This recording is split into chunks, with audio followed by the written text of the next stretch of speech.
Hello' everyone, বহুত দিনৰ মূৰত আপোনালোকলৈ বুলি এটা ভিডিঅ' আগবঢ়াইছোঁ। এটা শ্বৰ্ট ভিডিঅ' বনাবলৈ চেষ্টা কৰিছোঁ। কেনেকুৱা হৈছে ক'ব নোৱাৰিছোঁ, আপোনালোকে কমেণ্ট কৰি জনাবচোন। আৰু আজি আমি আহিছোঁ টিপামলৈ। লগত আহিছে মা, ভাইটি, মানুহজন আৰু ডাঙৰ বৌ।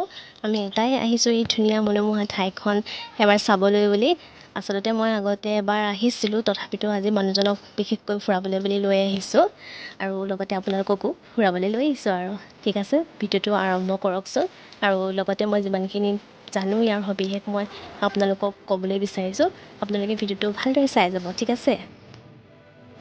আচলতে এইখন এখন বাগান হয়, দেখিছেনে? চাৰিওফালে বাগান বাগান বাগান। আৰু এই ধুনীয়া বাগানখন আছে ডিব্ৰুগড় জিলাৰ নাহৰকটীয়া অঞ্চলৰ টিপাম ফাকিয়াল গাঁৱত। আৰু এই ঠাইখিনিক মংডনচুনখামৰ দ্বিতীয়খন ৰাজধানী বুলিও কোৱা হয় আৰু ইয়াক অস্থায়ী ৰাজধানী বুলি কোৱা হয় বিশেষকৈ। যেতিয়া চুকাফাই বুঢ়ীদিহিং পাৰ হৈ আহি ১৫ বছৰ দিন বিভিন্ন ঠাইত ঘূৰি ফুৰিছিল আৰু তেতিয়াই বুঢ়ীদিহিঙৰ উত্তৰ পাৰে থকা এই যিটো টিপাম অঞ্চল, তাতে দেওহালী পাহাৰৰ ওখ টিলাটোত ৩টা বছৰ দিন কটাইছিল আৰু সেইকাৰণে ইয়াক অস্থায়ী ৰাজধানী বুলি কোৱা হয়। আচলতে এই টিলাটো আগৰে পৰা বাগান নাছিল। ইয়াত চুকাফাই এটা মন্দিৰ স্থাপন কৰিছিল আৰু সেই মন্দিৰটো চাবলৈকে বিভিন্ন প্ৰান্তৰ পৰা মানুহ আহে।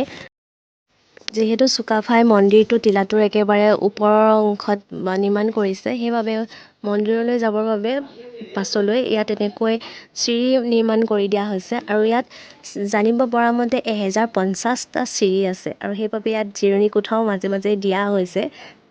এই ঠাইতে স্বৰ্গদেউ চুকাফাৰ 50 ফুট উচ্চতাৰ প্ৰতিমূৰ্তি এটা নিৰ্মাণ কৰা হ'ব বুলি শুনিছোঁ। কিমান দূৰ সত্য এতিয়ালৈকে ক'ব নোৱাৰোঁ।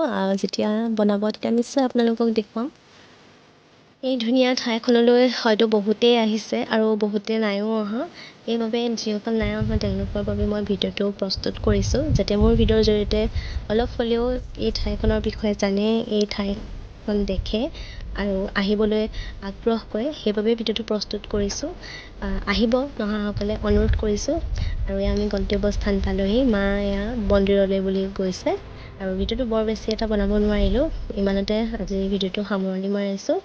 পুনৰ এটা নতুন ভিডিঅ'তে অতি সোনকালে আহিছোঁ। তেতিয়ালৈ চাই থাকিব ৰণীপ্ৰায় এণ্টাৰটেইনমেণ্ট। আজিলৈ বাই বাই, লাভ ইউ।